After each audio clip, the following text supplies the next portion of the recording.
Over the weekend, I was in South Carolina visiting first Columbia, where I got to see the Aces preseason game against the Puerto Rican national team. Very cool experience. And I'll talk about that more a little bit later on in the show, about 45 minutes from now, or an hour, I guess, from now. We talk about our biggest stories heading into the WNBA season. But point is, like, I was out of pocket. I was on vacation. And all of a sudden, I start getting text messages Saturday afternoon about a shirt that Dan Quinn was wearing to his press conference around rookie minicamp. And it is certainly something you've probably seen by now if you are a DC sports fan enough to be listening to sports radio here on this Tuesday. You probably have some connection to the online sports world, and whether it's on Facebook, whether it's Instagram, whether it's Twitter, whether it's in a group chat.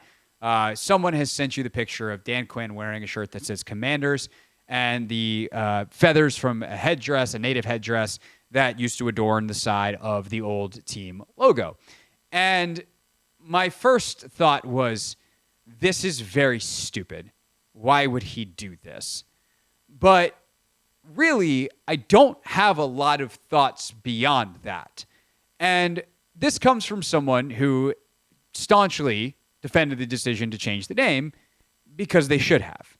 The reason the Washington Commanders are called the Washington Commanders is because Dan Snyder's terrible at picking team nicknames. The reason they are not called the team name that was used for nearly 90 years is because a large swath of Native Americans, the group of people who the term is talking about, find it horrendously offensive.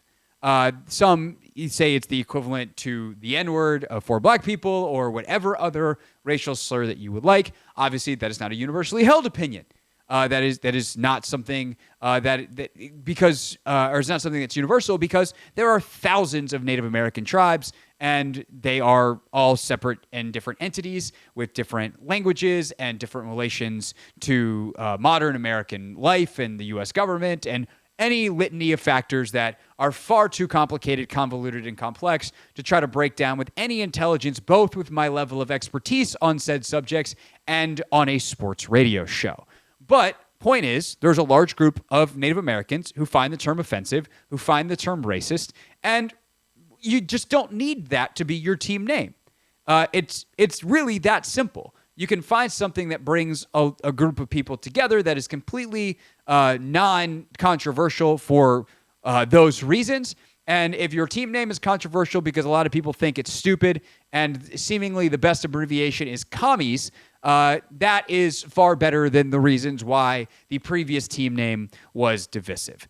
So the fact that the coach then all of a sudden wears a T-shirt referencing the Native American imagery of the old name seems tremendously problematic, right? Right? Yeah, you got to jump on him. Cancel culture. Here you go, Hoffman. Nah.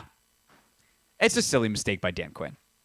It's a huge problem by the organization, but that problem is years old and not, I think, remotely reflective of DQ. I know that there are folks within the organization that when they saw Dan wearing the shirt, wish that they had said, like, hey, Dan, this is, I'm sure you're just wearing this to pay homage to the history of the team, which there's absolutely, to be clear, zero problem with that. And in fact, I think it's a wonderful gesture by Dan Quinn in terms of his intention, even if his impact was something different.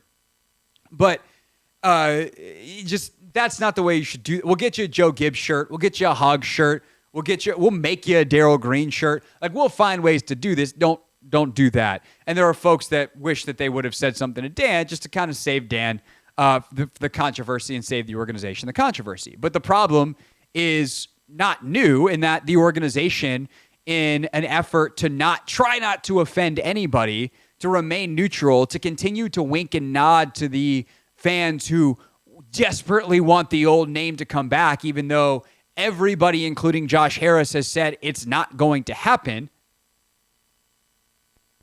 The intensity of the desire not to offend those people, your most diehard of fans who, if you just put a good product out there, will certainly follow you anyway, that prevents them from saying the quiet part out loud, which is, yeah, we changed the name because it was at least a little, if not very, racist. And so we're going a different direction. And that part, while we're still going to honor the things that happened while we were called that name, we're not going to do that. But for Dan Quinn got here in January, and certainly he's been paying attention to the league. Dan Quinn is a very smart man. He is no dummy. And should he have known better? That he would, not necessarily that he would be offending a lot of people in like the full breadth of it, to which all of us, whether you agree with certain parts of these arguments or not, like if you live in Washington, D.C., and you are a sports radio either producer, creator, me, or listener, you know all the different sides of the argument. Dan Quinn hasn't lived here. He hasn't lived that life. This is a new thing for him. And so he should have probably known better. But, like, I don't think there's a lot of depth to him not knowing better. And I also think this genuinely came from a good place. And thus, I'm not going to make a big deal out of the Dan Quinn part of this. And I actually agree with what Quinn said today, which is the shame of this is not that we have to have this discussion yet again, because we don't. The name's not coming back. Native American imagery is not coming back, although that's a little more complicated on a general sense, and I'll get to that in a moment. But, like, we don't need to have that conversation again. And it's taken away from the actual things that they are doing on the field to try to win you back, the fan base that is left, not because of a name change, but because the product sucks. And that was what Dan Quinn said today, and I actually really appreciated what DQ said today. I think one of the parts of me, taking this job, I was excited to bridge, the past and the present, and what a cool, privilege that is to do. And I also recognize there's a lot of layers to that. So it was a great lesson for me. And what I really hate is that any attention that would have been taken away from these rookies and like this awesome crew. So, no one wants to do that, but great lesson.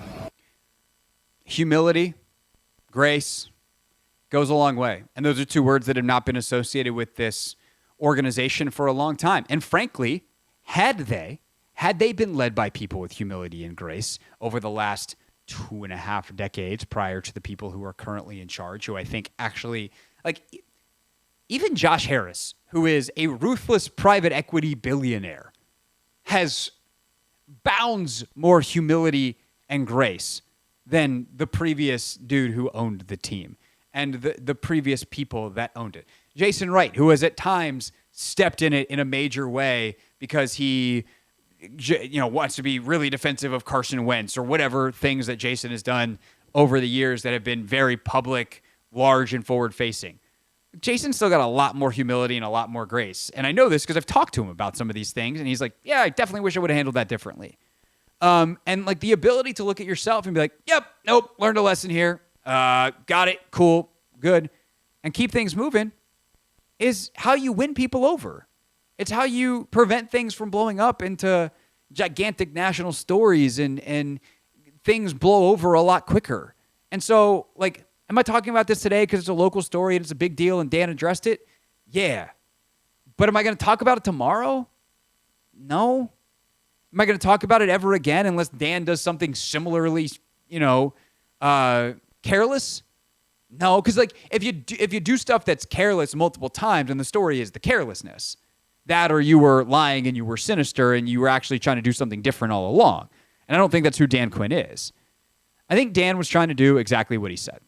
I think he was trying to bridge the gap between the current administration while giving a salute, a shout to the previous glorious parts of this organization's past who deserve it. Which is why when I hear Doc filling in for me and I see that he says, like, I loved this because I felt seen, I don't begrudge Doc that. I don't begrudge a Darryl Green, a Joe Jacoby, a Joe Theismann, or whoever who felt seen by this organization that has largely ignored them or used them to cover up for other malfeasance and nonsense over the last 25 years, for being the proverbial lipstick on the pig. I don't begrudge, and I'll use Doc because he said it here, like, I don't begrudge Doc that. But if you're Quinn, I think you need to, like, go get a picture of Doc giving the high five back in the day. That's how you honor Doc. Or a shirt with the hogs on it. A shirt with the giant pig note. Like, there's ways you can do it. Now, I also wonder what the NFL had to say on a purely business perspective, because that was an unlicensed shirt. It's not something the Commanders approved. So you got some business stuff that I'm sure some people on that side of the house weren't exactly psyched about. But at the end of the day, I think Dan's mission is good. And considering he just got here and most of his time has not been spent on history and, making sure he knows every detail of every controversy of the last 10 years, it's been scouting football players and putting together a plan to make them good at football. I don't begrudge him. I got no problem with it. It's really not that big of a deal. It's a reflection of an organization that half-assed a rebrand, wasn't willing to say the hard part out loud, and has generally been cowardly in their change for a better future. But the people who made those decisions are gone. It's not really on the Harris, Peters, Quinn, etc. administration to be like, by the way, now that we own the team, we have a statement to make about this old controversy that no one's talking about right now. No, it's fine. Just keep moving forward. And I think that's the biggest thing that certainly Dan regrets is he became a speed bump, and in doing so, stopped that progress forward ever so momentarily, as in it slowed, and then it's going to pick right back up. You slow down for the speed bump, you reaccelerate to the exact same speed that you were going. And to his point, it became the talking point of the weekend instead of Jaden Daniels had an outstanding first weekend of rookie minicamp. But the thing is, as long as Jaden Daniels has good OTAs and Mike Sanders still makes a play here, and Terry McLaurin, it seems to be getting along great with the new offense, and things look good, nobody's going to talk about this again. So I'm done with it, as long as all y'all are. Hey, this is DA, and you're listening to The Hoffman Show on the Team 980 and the Odyssey app.